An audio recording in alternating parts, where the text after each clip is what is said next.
ओम नमः शिवाय. श्री सद्गुरुनाथ महाराज की जय. परमपूज्य गुरुदेवता श्री कलावती माता की जय. जय राधे कृष्ण, जय गोपाल कृष्ण, श्री गुरुदेव दत्त. ओम नमः शिवाय. आजचा अनुभव खूप सुंदर. सुलक्षणा पांढरे म्हणून आहेत नागपूरमधून, त्यांनी हा अनुभव शेअर केला. तर ताईंचा अनुभव सांगण्यापूर्वी हे सांगते की दत्ताराधना सायन्स स्मरणबद्दल बऱ्याच जणांना प्रश्न होते. 2-3 व्हॉट्सअपला पण प्रश्न आलेत. 1-2 काहीतरी कमेंटमध्ये पण विचारलेत की दत्ताराधना म्हणजे काय? दत्ताराधना सायन्स स्मरण हे म्हणजे नवीन लोकांनाच माहिती नसेल. जे आधीपासून आहेत आईंच्या मार्गात त्यांना माहिती आहे की भजनाची 2 पुस्तकं आहेत. भजन भाग 1 आणि भजन भाग 2. तर भजन भाग 2 मध्ये सगळी उत्सवाची भजनं आहेत. त्याच्यामध्ये दत्ताराधना सायन्स स्मरण असं तासाभराचं भजन आहे. तर ती उपासना पौर्णिमेला करायची असं त्यांनी त्या व्हिडिओमध्ये पूर्ण व्यवस्थित ऐका व्हिडिओ, म्हणजे तुम्हाला सगळ्या प्रश्नांची उत्तरं मिळतील. आणि दत्ताराधना सायन्सवरून तुम्हाला येत असेल तर चांगलंच आहे. येत नसेल तर व्हिडिओ आहे आपल्या चॅनलवरती आणि त्याची लिंक त्याच व्हिडिओच्या खाली डिस्क्रिप्शनमध्ये दिली आहे. म्हणजे जो अनुभवाचा कालचा व्हिडिओ टाकला आहे त्याच्या खाली डिस्क्रिप्शनमध्येच ते दत्ताराधना सायन्स स्मरण दिलेलं आहे. जर तुम्हाला काही प्रॉब्लेम असेल तर तुम्ही ते म्हणजे समजा तुम्हाला मंदिरात जाता येत नसेल, मंदिरात जाऊन केलं तर खरं मंदिरात फक्त दत्त जयंती दिवशीच असणार. प्रत्येक महिन्याच्या पौर्णिमेला असं त्यांनी सांगितलं तर पौर्णिमेला तुम्हाला सांगू तुम्हाला घरीच करावं लागणार आहे. का तर दत्ताराधना काही आईंच्या मंदिरमध्ये दर पौर्णिमेला होत नाही. तर तुम्हाला ते घरी करावं लागणार आहे. आणि दत्त जयंतीला तुम्ही मंदिरात जाऊन केलं तर अतिउत्तम. का तर तिथं जाऊन केलेली उपासना कधीही अधिक श्रेष्ठच असते. तर काही आणि शंका वाटलं तर मला विचारा. आणि हा माझा हे काय पर्सनली माझे अनुभव नाही आहेत. हे दुसरे कुणीतरी सांगतात तेच मी तुमच्यापर्यंत पोहोचवते. मी काही वेगळी आहे तुमच्यापेक्षा किंवा मी कुणीतरी काय फार मोठी आहे असं समजू नका. बऱ्याच जणांना असं वाटतंय. म्हणजे तुम्ही जेवढ्या पात्रतेच्या आहात आईंच्या मार्गात तर तेवढीसुद्धा लायकी नाही आहे माझी. आणि हेच खूप मोठं नशीब की आईंनी लायकी नसताना हे काम दिलं आहे आणि मी ते कोणाचे तरी अनुभव तुमच्यापर्यंत पोहोचवायला लागले. असं काहीच नाही आहे की मी काय वेगळी आहे किंवा तुम्ही जेवढी उपासना करत असाल तेवढीसुद्धा कदाचित माझ्याकडून होत नसेल. तर असं काही नाही. आणि खूप वर्षांपासून सेवा करणाऱ्या, उपासना करणाऱ्या भगिनी मला खूप रिस्पेक्ट देऊन बोलतात. तर ते म्हणजे आईंची कृपा म्हणायला लागेल. ते माझं कुठेतरी खूप चांगलं भाग्य की आईंच्या कृपेमुळं ते भाग्य उजळलं. का तर एवढी चांगली लोकं मला बोलतात, एवढं चांगलं हे देतात. पण तेवढी काही लायकी नाही आहे माझी. मी तुम्हाला खरं सांगते. आणि म्हणजे बऱ्याच जणांना असे बरेच प्रश्न वाटतात आणि त्यांनी माझ्याकडून उत्तरं, तर मी उत्तरं द्यायला तेवढी लायकीच नाही आहे माझी. तर मी हे हे हे भगिनी जे काही सांगतात, तर असं केलं पाहिजे, तसं केलं पाहिजे, तर तेच मी तुमच्यापर्यंत पोहोचवत असते, बाकी काहीच नाही. तर ताईंच्या अनुभवाकडे येते. ताई म्हणत होत्या, की गेली 22 वर्ष झालं मी आईंच्या मार्गामध्ये आहे म्हणतात. लग्न खूप लहान वयात झालं. 6वी झाली माझी आणि लग्न झालं म्हणतात. आणि त्यावेळी तुम्हाला असं सांगू म्हणतात मला काहीच कळत नव्हतं एवढं. आणि लग्नानंतर तिथं गेल्यानंतर म्हणजे 1 वर्षानं, 1.5 वर्षानं मी मोठी झाले म्हणतात. म्हणजे इकडं गेल्यानंतर, सासरी गेल्यानंतर वर्ष, 1.5 वर्षाने मी मोठी झाले म्हणतात. 6वीत लग्न झालं. आम्ही म्हणतात 7 बहिणी. 7 बहिणी म्हटल्यानंतर मग म्हणतात वडिलांनी काही कुणाला शिकवलं नाही. कोणाची 5वी झाली, कोणाची एका बहिणीची तेवढी माझ्या 7वी झालेली आहे म्हणतात जुनी. बाकी सगळेजण 5वी, 6वी, 5वी, 6वी असं करत लग्न करून टाकली म्हणतात. 7 बहिणी कोण बघत बसणार आहे एवढं. आणि त्यांनी मुलाच्या आशेनं पण खूप नुकसान होतं यामुळं. त्या पण म्हणत होत्या खूप नुकसान होतं यामुळं. त्यावेळेचे लोकं विचार करायचे नाहीत. आत्ता पण अशी आहे परिस्थिती. लोकं विचार करत नाहीत, पण त्या मुलांचं खूप नुकसान होतं आहे. तर त्या म्हटल्या असंच झालं माझं. आणि म्हणजे लग्न झालं आणि ते कळलं की नवरा व्यसनी आहे, पण काहीच करता येत नव्हतं. आणि परिस्थितीच अशी आणि दोघी-तिघी बहिणींचे व्यसनीच होते नवरे. मग माझं काय वेगळं होणार आहे. तर माहेरात जायचं पण सोय नाही. तिथं पण परिस्थिती तशीच. माझ्या पाठीमागं आणि 2 बहिणी होत्या. मग त्यामुळं काही तिथं पण जाण्यात अर्थ नाही. आणि मग आहे तसे दिवस ढकलायचे चाललेले होते म्हणतात. काहीच अर्थ नसलेलं जीवन होतं. अ, देव वगैरे ह्या गोष्टी काही फारशा नव्हत्या म्हणतात घरात. ती कुठेतरी खूप मागचं कुठलं तरी पुण्य असेल की इथपर्यंत आलो म्हणतात. पण तुम्हाला सांगू म्हणतात एक वेळ अशी होती की घरात सामान सगळं आणि कुलूप घालून आम्हाला बाहेर पडावं लागलेलं होतं माझ्या मिस्टरांच्या चुकीमुळं. म्हणजे घरमालकानं आम्हाला माझ्या 2 मुलांना त्या 3 मुलांना 2 मुली 1 मुलगा, तिघा मुलांना आणि मला घराच्या बाहेर काढलेलं होतं. घरात साहित्य तसंच ठेवून. का तर भाडं पण दिलेलं नाही आहे. इतके महिने तुम्ही राहिलाय. एक साधं आमचं कापड ते घेऊ देत नव्हते त्या दिवशी म्हणल्या. फक्त मी थोडंसं त्यांना विनंती करून, करून माझे कपडे तर घेते, माझ्या मुलांचे कपडे तर घेते. असं करून त्यांनी ते हे केलेलं होतं, त्यांच्याकडनं हे केलेलं होतं म्हणतात. तर अशा वेळा काढलेल्या आहेत आणि हे एकदाच झालेलं नाही म्हणतात. 2-3 वेळा असंच झालेलं. काय घरात साहित्य पण नसायचंच म्हणतात. कुठं 4 भांडी-कुंडी वगैरे हेच. आणि त्याच्यातनं आईनी तुम्हाला सांगते म्हणतात, आज माझा 5 खोल्यांचा मोठा बंगला आहे आणि मी स्वतः आईने एवढी कुवत केली आहे म्हणतात. तर माझे 4 भाडेकरू आहेत. म्हणजे 5 खोल्यांचा आमचा बंगला आहे आणि 4 भाडेकरू आहेत. तिथून इथपर्यंतचा जो प्रवास आहे, फक्त आईंमुळे शक्य झाला आहे म्हणत होत्या ताई. तर त्या म्हणत होत्या की लग्न झालं आणि मिस्टर माझे प्यायचे, व्यसनी होते. मग कामाला जायचे, निम्मा पैसा द्यायचे, निम्मा पैसा द्यायचे नाहीत. निदान सुरुवातीला हे तरी होतं. नंतर ते इतके बिघडले, मोठा मुलगा झाला आणि मुलगा झाल्यानंतर ते इतके बिघडले, की घरी पण काय आणून द्यायचे नाहीत. नुसतं दारू प्यायचं, फिरायचं, हे असले प्रकार ते करायचे. मला पर्याय नसायचा. मग लहान बाळ होतं, भूक लागायची म्हणतात. सासूबाईला म्हणलं सॉरी सासूबाई म्हाताऱ्या, त्यात त्यांचं पण औषधं वगैरे असायची. त्यांना पण कधी औषधं मिळाली नाही. का तर सासरे काही नव्हते. पोटाला हे असला मुलगा, दुसरा मुलगा होता तो काही यायचाच नाही. मग ह्यांच्याजवळच ते आई होती. आणि मग ते सासूबाईचं खाणं-पिणं कसं बघायचं? खायला पण काय असलं एखाद्या दिवशी, तर हा माणूस नीट खाऊ द्यायचा नाही. आणि कधी क क नसलं तर नसायचंच घरात. ते ते नाहीच म्हणून बसायचं म्हणतात. मग आणि माझं बाळ छोटं, भूक अशी लागायची म्हणतात की असं वाटायचं की काय दारातली दगडं फोडून खावी का काय? असं म्हणजे इतकं म्हणजे भूक लागायची म्हणतात. लहान बाळ होतं. तरीसुद्धा म्हणजे एक वय लहान होतं, कोवळं वय होतं. लहान वयात पण कुठेतरी ताकद होती, काय देवाचीच ताकद. मूल तरी निरोगी झालेलं होतं म्हणतात. नाहीतर त्या डिलिव्हरीच्या ते 9 महिन्याच्या काळातसुद्धा फार हाल झालेलं होतं म्हणतात. काही खायला मिळायचं नाही. कधी मिळालं, कधी नाही. पण मुलगा निरोगी झाला, हे खूप महत्त्वाचं होतं म्हणतात. तशा परिस्थितीत सुद्धा मुलगा निरोगी झाला. आणि मग म्हणतात मला पर्याय नव्हता म्हणतात घराच्या बाहेर पडण्याशिवाय. सासूबाई पण आजारी असायच्या सारख्या म्हणतात आणि त्यांच्या औषधा पाण्याला सुद्धा पैसा नसायचा. मुलगा हा असा. आणि तरी म्हणतात मग मी तशीच बाहेर पडले. खरं असं इथंच इथंच काम केलंय असं नाही. कधी मी ह्या घरात काम केलं, कधी म्हणजे लागेल तशी कामं केली म्हणतात. कधी कुणाच्या घरी स्वयंपाकाला, कधी कुणाच्या घरी धुणं भांड्याला. शिक्षणच नाही तर करणार तर काय? कधी स्वयंपाकाला जायचं, कधी धुणं भांड्याला जायचं, कधी असं त्या मोठे-मोठे स्वयंपाक करणारी लोकं असतात ना, तर त्यांची पण असं स्वयंपाकाच्या निमित्तानं ओळख झालेली. तर त्यांच्याबरोबर कधीतरी असं जायचं, की कुठं कार्यक्रम असले तर तिथं भांडी वगैरे घासायला, कुठं मंदिरात सुद्धा जायची म्हणतात मी भांडी वगैरे घासायला, असे कार्यक्रम ते नसले की. अशी कामं करत होते म्हटलं. मी जवळ-जवळ 2-2.5 वर्षापर्यंत अशीच कामं करत होते. छोटं बाळ होतं आणि ते सांभाळायचं. तरी सासूबाई आजारी असताना सुद्धा ते मूल घेऊन बसायच्या. मला भीती वाटायची म्हणल्या की हे आजारी आहेत, ते मुलाने आजारी पडलं तर. पण ती कुठेतरी त्याचीच ताकद म्हणल्या. करत तर काही नव्हतं. आई-बी काही माहीत नव्हतं म्हटल्या. पण भीती वाटायची की त्या आजारी आहेत, ह्याला पण काहीतरी व्हायचं. पण कधी नाही आजारी पडलं म्हणतात त्या. मूल कधी नाही आजारी पडलं. पण खूप मानसिक, शारीरिक सगळे त्रास. आणि त्यावेळेला तर माझं छोटं होतं ना, आम्ही त्यावेळेला तर म्हटलं आम्ही झोपडपट्टीमध्ये राहत होतो म्हणल्या. झोपडपट्टी म्हणजे ती झोपडपट्टीच होती म्हणल्या.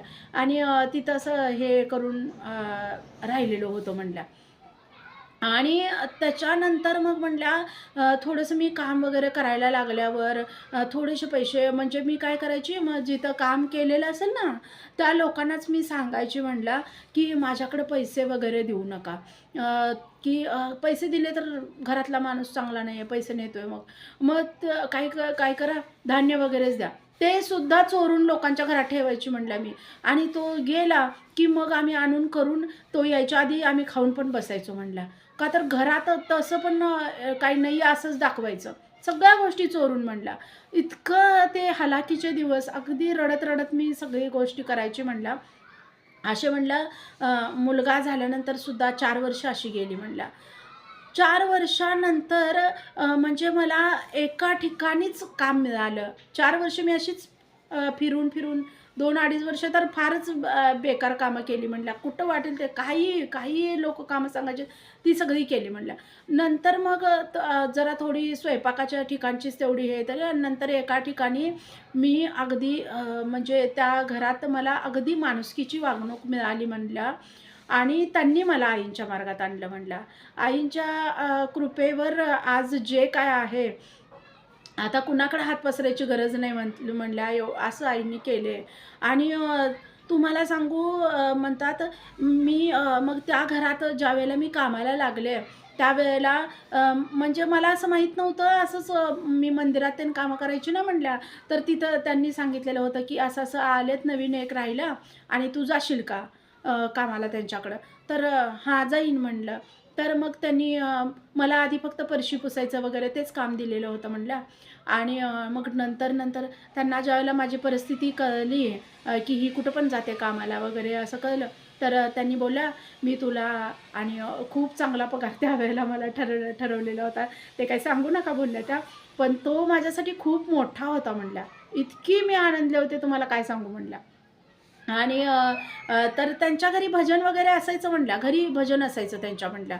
तर आणि 5-6 भगिनी पण यायच्या म्हणल्या त्यांच्या घरी भजनाला. तर त्या मिळून भजन करायच्या. खरं माझं कधी एवढं लक्ष नसायचं म्हणल्या. म्हणजे की त्या वेळेत माझं काम पण नसायचं म्हणल्या. मला काही ते लवकर माहीत पण नव्हतं. पण ना तुम्हाला सांगू म्हणल्या असंच एकदा त्यांनी ज्यावेळेला पहिला पगार हे केला, ठरवला, त्यांनी काय म्हणल्या होत्या परिस्थिती माहिती पडल्यानंतर त्यांनी काय म्हणल्या, "माझी फरशीचं पण कामं कर, माझं स्वयंपाकाचं पण काम कर तू." आणि त्यांनी खूप तो पगार माझ्यासाठी खूप मोठा होता आणि त्यांचे पैसे मला लाभले म्हणल्या, का तर आईंची कृपा होती त्याच्यात. त्यांचं कष्टाचे पैसे होते आणि त्यांनी खूप चांगल्या मनानं मला ते पैसे दिले म्हणल्या. त्यामुळे ते मला लाभले. त्या कमी पैशात म्हणजे ते दुसऱ्यांसाठी कमी असतील, माझ्यासाठी खूप सारे होते म्हणल्या. पण त्यांना मी सांगितलं मला हातात ज्यावेळेला त्यांनी पहिला पगार दिला, मला हातात पगारच देऊ नका म्हटला आणि माल वगैरे असेल हे एवढ्या पैशात काय येईल ते माल द्या आणि थोडेसे पैसे तुमच्याकडं ठेवा. मला कधी लागले तर मी घेईन आणि ते माल मी दुसऱ्या बाईच्या घरी नेऊन ठेवायची म्हटलं. इतकी परिस्थिती बेकार. आणि ते नवरा माहीत नाही त्याला असं काम करायचं आणि की त्याला वाटलं पाहिजे घरातच असते ही. असं पण होतं. मग ह्या सगळ्या गोष्टीतून बाहेर पडण्यासाठी त्यांनी मला हे केलं म्हणल्या. म्हणजे मला बोलल्या की तुला यातनं बाहेर पडायचं असेल ना, तर हे चरण धर म्हणल्या. आणि एकदा असंच बोलता घरातलं सांगत होते. त्यांना पण कधी असं लक्षात नाही आलं. मी जवळ वर्षभर त्यांच्या घरी काम करत होते म्हणल्या. पण त्यांनी कधीच मला असं बोललं नाहीत की आईंचं कर. वर्षभर काम काम करत होते. त्याच्यानंतर सुद्धा. आणि मग एकदा त्या मला मी एकदा खूप रडत होते, खूप सांगत होते. त्यावेळेला त्या म्हणल्या, "अगं मी तू वर्षभर माझ्याकडे काम करतेस, खरं माझ्या कधी डोक्यात पण आलं नाही की असं म्हणावं, तू खरंच हे पाय धर. तुला बघ तू ना सगळ्या गोष्टींमधून पार होशील." किती त्रासाचे दिवस काढले म्हणतात ते दिवस म्हणजे भयानक होते, आठवावे सुद्धा नाही. लोकांच्या घरातलं राशनसुद्धा नेऊन ठेवत होते मी. तर ते दिवस किती बेकार असतील म्हणतात. तर मग त्याच्यानंतर ना तरी पण त्यांनी सांगितल्यावर सुद्धा मी 4-5 आठवडे घालवले म्हणल्या. महिना होऊन गेला. तरी पण मी काही हे केलं नव्हतं. पण एकदा ना खूप मनस्ताप झालेला होता म्हणल्या. त्या गोष्टी असं म्हणजे शेजाऱ्यांच्या पण नाही सांगाव्या म्हणल्या. पण ते तसं झालेलं होतं म्हणल्या की ते मला जाणवलं. आपली एक अडचण आहे म्हणून लोकं असं करतात की त्या माझ्या ह्याच्यातलं त्यांची पण परिस्थिती तशीच होती म्हणल्या खरं. ते तर काय करणार की माझ्या ह्याच्यातलं धान्य वगैरे त्यांनी काढून घेतलेलं. मला खूप वाईट वाटलं का तर मी जायला आणि त्यांनी ते माझ्या ह्याच्यातलं धान्य काढून घेत होते म्हणल्या. आणि ते मी बघायला मी खूप रडले म्हणल्या त्या दिवशी. खूप म्हणजे खूप रडले म्हणल्या.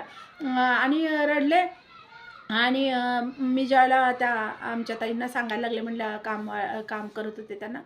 त्यांनी मला बोलल्या की तू ह्यांचे पाय धर वगैरे. त्याच्यानंतर मी 4-5 आठवडे घालवले तसेच. आणि मग ना एकदा त्यांनी बोलले की "अगं तुला मी किती वेळा सांगते, तू कर ना हे, सुरू कर ना." मग मी म्हटलं ठीक आहे. त्यावेळेला फक्त एक मुलगा होता म्हटलं माझा.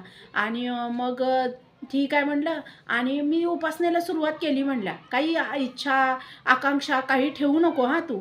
त्यांनी मला पहिल्यांदा सांगितलेलं. हे बघ काहीतरी तर आपल्याला आयुष्यात करायचं आहे, म्हणून हे आपलं कर सुरुवात. काही इच्छा वगैरे असं मागत बसू नकोस बाई. आणि ते नाही पूर्ण झालं तर मग हे. पण ह्यातनं दिवस चांगले येतील. कधी ना कधी हे जे आहेत ना, हे तरी सरतील बघ, एवढं मला माहिती आहे. पण खूप मोठं तुला काहीतरी घबाल मिळेल, काहीतरी खूप मोठं काहीतरी तुझ्या आयुष्यात चमत्कार होईल, असं काही मी सांगत नाही, असं त्यांनी मला त्यावेळेला सांगितलेलं म्हणतात. मी फक्त म्हणला सुरुवातीला नामस्मरण एक चालू केलेलं होतं आणि बालोपासना.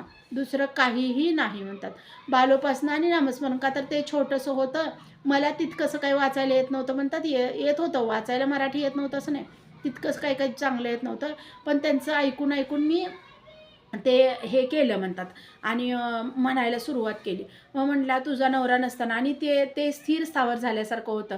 एकाच घरात काम करून मला चांगले पगार मिळायला लागलेला होता. त्यामुळं मी ते बाकीचं सगळे झंझट सोडून दिलेली होती म्हटलं.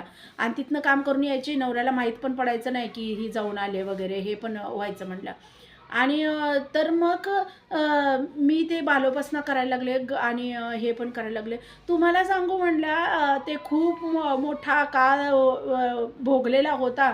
त्यामुळे कदाचित गुरूंना वाटलं असेल आता बासच, नको हिच्यावर लवकरच कृपा करावी असं वाटलं असेल म्हणतात. का तर खूप माहेरात पण तेच बघितलेलं होतं आणि सासरी येऊन पण मी तेच 5-7 वर्ष तरी तेच बघत होते म्हणल्या.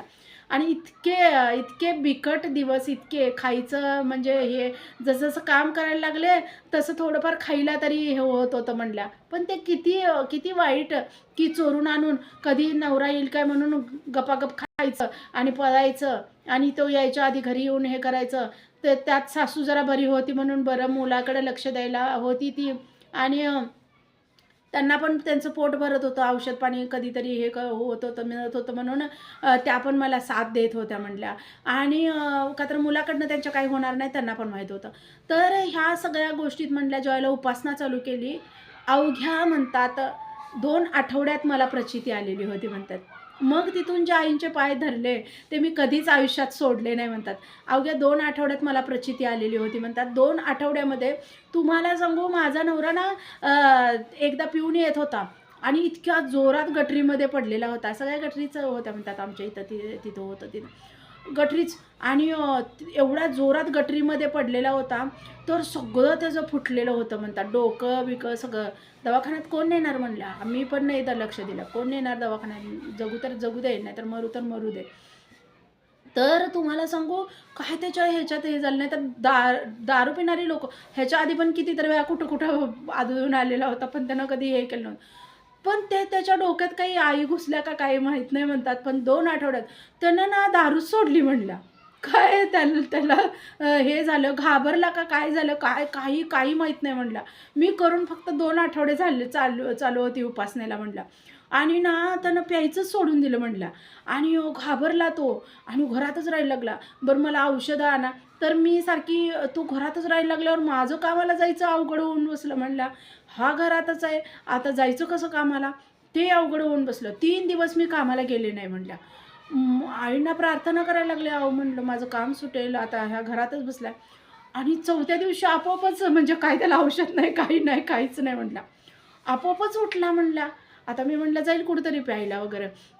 तर मला म्हणला, "मी कामालाच जातो." आणि त्या दिवशी म्हटला कुठेतरी जाईना का तिकडं, पण जाऊ दे घरातनं. आणि ना तो खरंच कामालाच गेला म्हटला त्या दिवशी.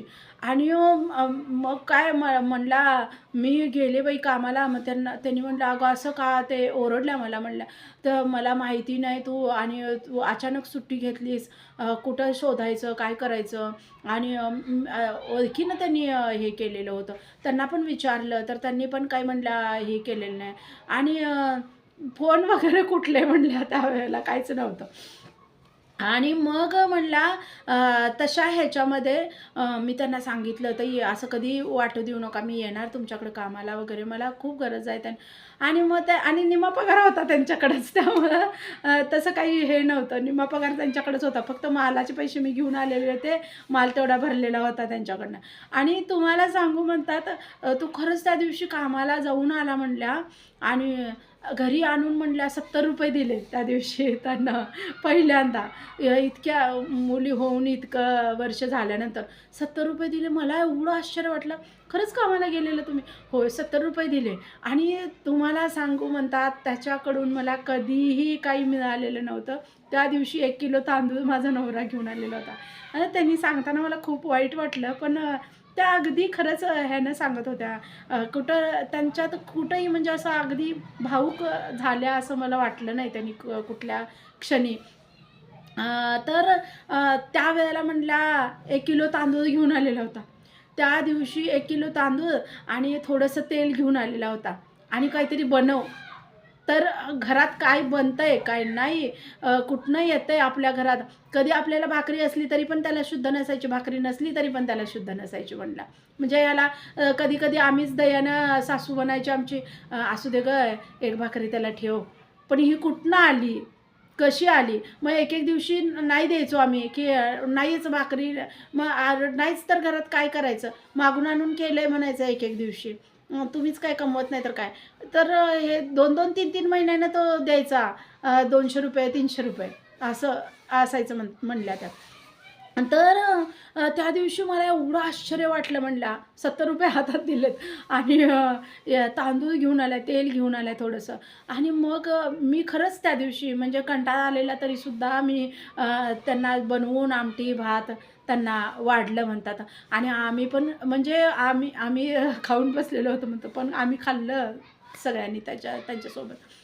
आणि मग त्याच्यानंतर त्यांच्यात ना खरंच लवकर बदल झाला म्हणतात. आईंच्या कृपेनं म्हणजे आधीच खूप परीक्षा झालेल्या होत्या.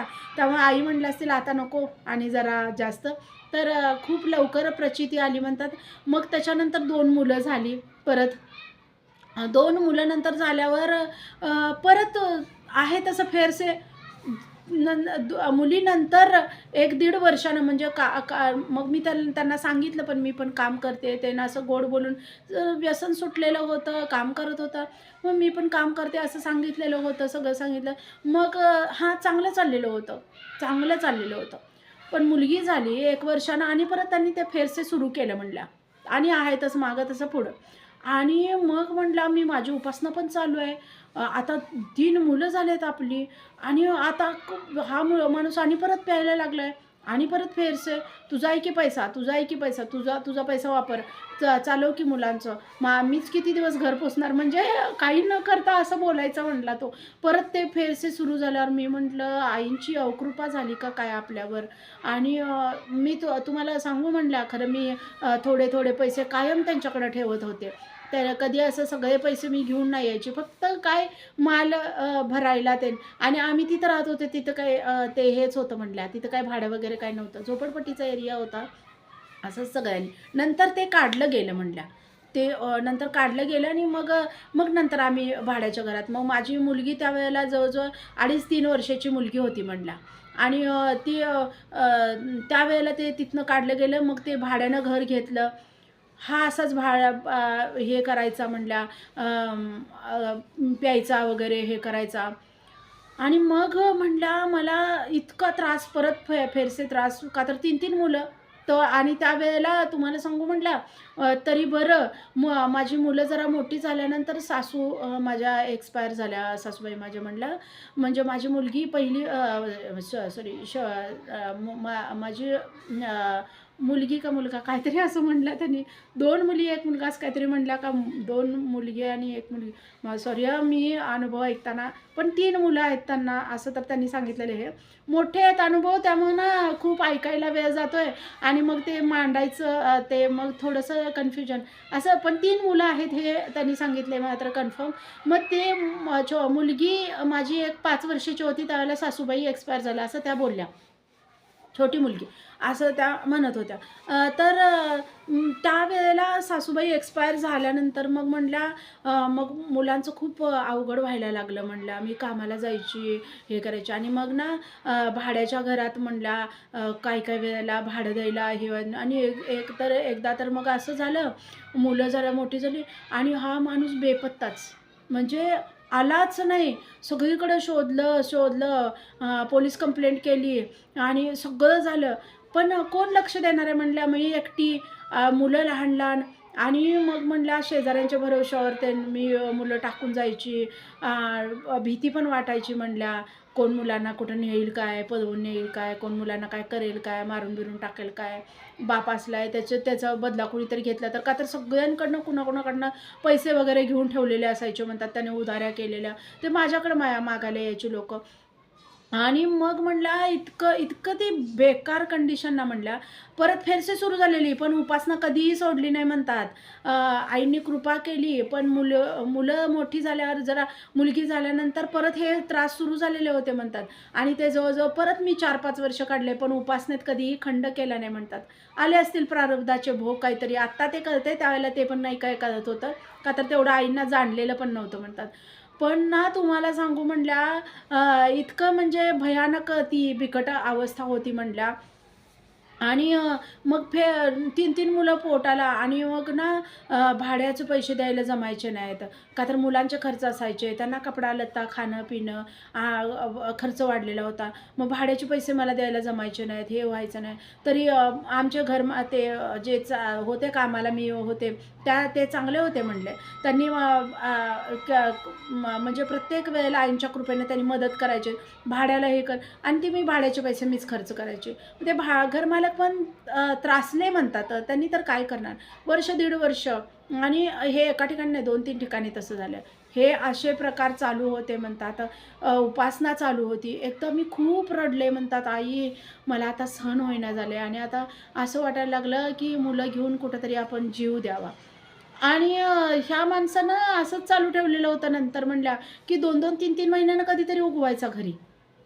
असे प्रकार चालू केलेले होते. मग तो बाहेर काय करत असेल सगळ्यांनाच ते कळतंय म्हणल्या. पण ते त्याच्यामुळं मग फार मनस्ताप व्हायला लागला म्हणल्या, की काय करून ठेवलंय आपण. एक मुलगा होता तेवढ्यावर आपण गप्प बसलो असतो बरं झालं नसतं का? आणि आपण पण त्यावेळेला तो चांगला झालेला होता. तर विचार केला की आता आपलं चांगलं होईल. पण परत फेरसे आहे तसं. मग त्यावेळेला तर उपासनेत पण होते. मग खूप वाईट वाटायला लागलं. आई, मी तर एवढ्या व्यापातनं उपासना करते, तुम्ही तर बघताय आणि का मग हे असं हे व्हायला लागले माझं? काय माझे इतके किती वाईट कर्म आहेत अजून. ते मी खूप रडायची म्हणलं. रोज रडायची. रोज म्हणजे रोज रडायची म्हणलं. आणि ज्या वेळेला मुलगी म्हणजे 5-6 वर्षाची झाली, 6 वर्षाची झाली मुलगी माझी म्हणल्या, त्यावेळेला म्हणजे आमचे आम्ही जिथून घरातून आम्हाला एक दिवशी असंच बाहेर काढलं घरमालकांनी, की सामान पण ठेवा तसंच आत आणि हे करा. आता 3 मुलं घेऊन मी बाहेर पडला. घराला कुलूप घातलं त्यांनी. नवरा नाही आहे जागेवर. 3 महिने कुठं गेला होता पत्ता नाही. त्यांनी पण डोक्यावरनं पाणी जमायला, आज देते, उद्या देते. बरं त्या मालकीनबाईंकडं मागायचं तर किती मागायचं? एकच काम होतं माझं ते. आणि मागायचं तर किती मागायचं? त्यांनी पण खूपदा मदत केली. पण तुम्हाला सांगू म्हणल्या, शेवटी मी त्यांच्याच दारात गेले. आईंनी मला त्यांच्याच दारात नेऊन उभं केलं. आणि 3 मुलं घेऊन मी त्यांच्या दारात गेले. आणि ना तुम्हाला सांगू मी इतकी रडले ना, त्यांच्या पायरीवरच बसून मी इतकी रडले. "अगं का रडतेस इतकं? का रडतेस?" तर अहो भाडं दिलं नाही. सगळं त्यांनी सामान आत ठेवले घरमालकांनी आणि घराला कुलूप घातले. आम्हाला बाहेर काढले ते असं सांगितल्यावर म्हणल्या इतकं म्हणजे त्यांना इतकं वाईट वाटलं. आणि तुम्हाला सांगू म्हणल्या त्यांनी त्यांच्या शेजारचीच म्हणजे ती आईंनी कुठेतरी तीच जुळणी करून घेतली आईंनी. त्यांच्या शेजारीच एक खोली भाड्यानं हे करून दिली. त्यांनी घेऊन दिली. किती माहिती आहे म्हणल्या, अगदी 2 तासाच्या आत आमच्या त्या काय बोलल्या आधी, की बरं बघूया आपण काहीतरी तोडगा काढूया. मुलांना आधी जेवायला हे कर आणि मी नुकतीच गेलेले होते म्हणल्या. काम वगैरे करून नुकतीच गेलेले होते. सगळं आणि मुलं ते नुकतीच शाळेतनं ते आले आणि अगदी भर तिन्ही सांजेचं मला त्यांनी घरातनं बाहेर काढलेलं होतं म्हणल्या. अगदी भर तिन्ही सांजेचं. असं पण नव्हतं की दुपारची वेळ होती. तिन्ही सांजेचं मला घरातनं बाहेर काढलेलं होतं म्हणल्या. आणि तर त्यांनी पण काय करू शकणार फार वेळेला त्यांनी सांगितलं, पण माझं बसायचंच नाही. देते हो मी तुम्हाला, आज देते, उद्या देते, असं करत मी पण ढीगभर ते हे करून ठेवलेलं होतं म्हणल्या. ती माझी पण चूक होती, पण परिस्थितीच अशी होती की मी काहीच करू शकत नव्हते म्हणल्या. आणि मग त्यांनी त्यांच्या घरी गेल्यावर त्यांनी म्हटलं, "काहीतरी खा आधी." आणि तर मग मी म्हटलं, "मी नाही, आम्ही खाल्लेलं होतं, पोरं आल्यावर खाल्लेलं होतं आणि मगच बाहेर पडलोय." तर त्यांनी म्हटलं, "नाही, तुम्हाला सांगू आता त्यांना पण काळजी वाटायला लागली. तर ह्यांना ती जी 3 मुलं घेऊन आपल्याच घरात झोपायला लागते का काय हिला? तिला पण काळजी वाटायला लागली. त्यांना पण काळजी वाटायला लागली." म्हणलं. त्यांनी त्यांच्या मिस्टरांना सांगितलं म्हणलं. मिस्टरांना सांगितलं. त्यांनी 2-3 ठिकाणी असं लगेचच हे केलं आणि म्हणला आईंचीच कृपा. तर त्यांनी ना तुम्हाला सांगू लगेच जाऊन ना नामस्मरणाला बसल्या म्हणल्या आणि "बस असू दे नामस्मरण कर तू पण जरासं" म्हणलं. त्यांना पण काळजी वाटली ना, तर ही आपल्याकडं कामाला आहे आणि आता हिला आपल्या दारात आले तर असं कसं तिन्ही सांजेचं बाहेर काढायचं एखाद्या बाईला मुलं घेऊन. त्यांना पण काळजी वाटली आणि त्यांनी नामस्मरणाला बसल्या. 2 तासाच्या आत त्यांचे मिस्टर आले म्हणल्या आणि म्हटलं इथं एक रूम आहे, तर ह्यांना तिथं हे करूया, आजची रात्र हे करूया. तुम्हाला सांगू आईंनी अशी तजवीज केली, म्हणजे तिथनं तुम्हाला सांगू तिथनं म्हणजे एक वेगळी कलाटणी मिळालेली होती म्हणल्या. ती रूम खूप म्हणजे आईंच्या कृपेवर मिळालेली होती. त्यामुळं ती खूप आम्हाला लकी ठरली म्हणल्या. तिथनं त्याच्या आधी पण 2 वेळा असं झालेलं होतं म्हणल्या. 1-2दा असं झालेलं होतं. ते काही सगळं डिटेल सांगत बसू नका म्हणल्या. खूप मोठं अनुभव होणार त्यांना पण माहीत होतं. म्हटलं तर ही खूप मोठा होणार आहे. तर त्या आणल्या मोजकं-मोजकं सांगा. आणि मग म्हणल्या तर मग तिथं त्या खोलीवर आम्हाला झोपायला मग त्यांनी पाठवलं. म्हणल्या जा मग तिथं झोपायला वगैरे. काहीच नाही म्हणल्या, काहीच नाही आमच्याकडं. मग त्यांच्या घरातल्याच 2-3 चादरी त्यांनी दिल्या आणि एक बकेट दिली होती त्यांनी. सकाळी लागेल वगैरे तुम्हाला, मग एक बकेट आणि ते दिलं होतं. आणि सकाळी ना तू मुलांना घेऊन इकडंच ये, नाहीतर मुलांना रूमवर बसवलंस तरी चालेल, इकडे ये, स्वयंपाक वगैरे इथनं करून घेऊन जा. एक बकेट आणि 2-3 चादरी त्यांनी दिलेल्या होत्या म्हणल्या आम्हाला.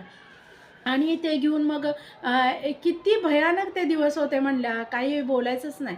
आणि मग तिथं जाऊन आणि म्हटल्या, "काहीही असू दे, उपासना कर. आईंना कधी दया येते बघूया. आई पण खूपच परीक्षा घ्यायला लागल्यात तुझी," असं म्हणल्या त्या. आणि मी तिथं जाऊन रडत-रडत त्या घरात जाऊन पहिल्यांदा मी गेले, तर त्यांनी काय बोललं, "ती बकेट भरून ने." आणि मी ते माणसं कळशी भरून नेतात घरात, मी बकेट भरून नेलेली होती म्हणतात ती. आणि नळावरनं आणि तिथं जाऊन काहीच नव्हतं. काही म्हणजे काहीच नाही. चादरी आणि ती बकेट आणि मग आम्ही नामस्मरण आणि पोरांना पण मी त्या वयापासूनच हे केलं. आपली परिस्थिती अशी आहे, आपल्याला कुणाचाच आधार नाही आहे. तुमचे वडील असे आहेत, कुणाचाच आधार नाही आहे, तर नामस्मरण करा. खरं माझ्या मुलांनी कधी असं म्हणले नाहीत, "आई का करायचं? आपली परिस्थिती अशी आहे." असं कधीही माझ्या मुलांनी म्हणले नाहीत म्हणतात त्या. ते पण माझ्याबरोबर ओम नमः शिवाय म्हणत बसलेले होते म्हणतात. आणि मोठ्या मुलाला कळायला लागलेलं होतं म्हणतात. तर म्हणजे खूप तो रडला म्हणतात त्या दिवशी माझ्यासोबत. मुलीला काय एवढं कळत नव्हतं. पण ना मुलांना मुलाला कळत होतं म्हणल्या. आणि ते हे झालं आणि हां 2 मुलं. आता लक्षात आलं 2 मुलं, 1 मुलगी. आणि मग आम्ही तसंच झोपलो म्हणलं. झोपलो, सकाळी लवकर उठलो. तिथल्या थंड पाण्यानं अंघोळ वगैरे केली आणि तुम्हाला सांगू मी मुलांना तिथंच बसवलं. म्हटलं लोकांच्या घरी कशाला न्यायला. आणि ना बाहेरनं कुलूप तर कुठं आहे. बाहेरनं फक्त कडी घातली. तिथल्या शेजाऱ्यांना सांगितलं, की मुलं येतात. पण एवढी माझी मुलं ती ताकद त्यांना दिली असावी देवानं. अशी बसली होतीत म्हणल्या मी येईपर्यंत. कडी घालून आतनं मी गेलेले होते. मुलं अशीच बसलेली होतीत म्हणल्या. आणि मी स्वयंपाकाला त्यांनी पण गडबडीनं मी जायच्या आधी त्यांनी स्वतः हे केलेलं होतं म्हणल्या. त्या दिवशी मला त्यांनी दुसरं काहीसुद्धा काम लावलं नाही. उलट मलाच नाश्त्याचं जा आधी मुलांना देऊन नाही म्हटलं माझं काम करून जाते. तर त्यांनी फरशी वगैरे काहीसुद्धा दुसरं लावलं नाही. फक्त स्वयंपाकाचं. आणि मग त्यांनी सगळं म्हणजे डबे भरून ताटं वगैरे सगळं त्यांनी दिलेलं होतं. परत ते माझ्याकडनं त्यांनी घेतलं नाही म्हणतात. हे तुलाच राहू दे. आणि 2 दिवसाच्या आत त्यांच्या मिस्टरांनी मला सिलेंडर ते हे ते स्टोव हे ते सगळं आणून दिलेलं होतं म्हणतात. स्टोव त्याच्यानंतर भांडी थोडीशी त्यांच्या घरातलीच त्यांनी काढून दिली. बाई करून खा. आणि म्हणजे कोण कुठलं, पण ती सगळी आईनीच तजवीज करून दिली. माल दिला, हे दिलं. त्यांनी सगळं हे करून दिलेलं होतं म्हणलं मला. आणि मग माझं 2-3 दिवसात तिथं रुटीन बसलं. आणि मग म्हणतात मुलांची शाळा तिथून खूप लांब. मोठा मुलगा शाळेत जात होता, दोन्ही मुलं शाळेत जात होती. त्यांना तिथून खूप लांब म्हणल्या मुलांची शाळा वगैरे. मग आता काय करायचं? शाळाच नाही. आमची परिस्थिती अशी. परत मुलांना शाळाच नाही म्हणल्या. 4-5 महिने मुलं शाळेलाच नव्हती म्हणल्या परत. का तर मी तर काय करणार म्हणल्या. फक्त त्यांनी बालोपासना करत होतीत म्हणल्या. फक्त बालोपासना करत होतीत माझी मुलं. आणि घरातच ती पुस्तकं, घरातली अभ्यास घरातच करत होतीत म्हणल्या. माझी मुलं अशी शिकली म्हणल्या. आणि घरातच अभ्यास करत होती. शाळा एवढ्या लांबपर्यंत मला पण भीती वाटायची, कुठं गेली तर मला तर काही सोडायला जायचं जमणार नाही, आणायला जायचं जमणार नाही.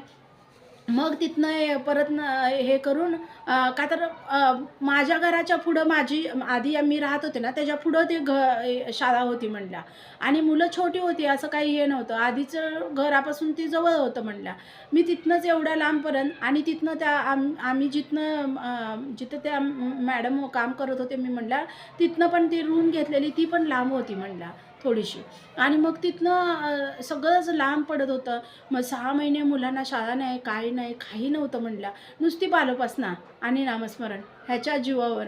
पण म्हणतात सगळं आईंनी घडवून आणलं. ती रूम मला इतकी लकी ठरली म्हणतात. म्हणजे आईंच्याच कृपेवरती मिळालेली होती. ती एकच रूम होती, पण ती मला इतकी लकी ठरली. त्या रूममधनं आईंनी मला डायरेक्ट स्वतःच्या घरात. माझा नवरा 6 महिने शोधत होता म्हणल्या. 6 महिने शोधत होता की कुठं गेल्या. आणि त्या घरमालकांनी पण म्हणल्या आम्हाला काय माहीत नाही. त्याच्यानंतर मी जाऊन एकदा थोडंसं भाडं देऊन आले होते.